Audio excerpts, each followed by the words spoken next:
top priority is to deal with the problem lack of civic motivation. Once you get people civically motivated to get civically engaged and advance civic values, you're going to start getting action. There was a time when Sweden in the 19th century was very, very poor. And it rose, obviously, in about 80 years to the heights of standards of living. And you ask yourself why, and what the Swedes have said is it's the growth of certain institutions, cooperatives, trade unions, best practices by corporations. Our society does not look out for the best practices that corporations have with the environment enough or with workers enough. We don't talk about how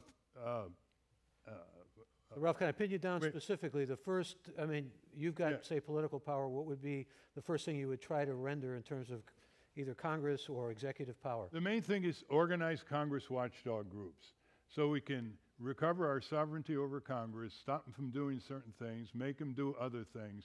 For better or for worse, until we reconfigure our political economy, Congress is where the initiatory power is to go to war, or let the president go to war, to tax, to spend, to confirm nominees, to investigate.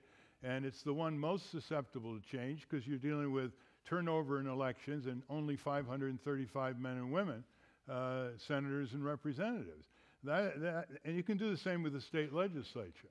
But you can't do it when 99% of the people stay home.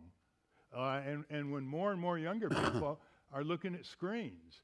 It requires personal interaction, meetings, half of democracy showing up. Half of democracy showing up. Marches, city council meetings, the voting booth, the courtroom, you name it. Neighborhoods, figuring out how to deal with decentralized economies, community self-reliance. To me, when you look at where people have progressed all over the world, it's where people had voice.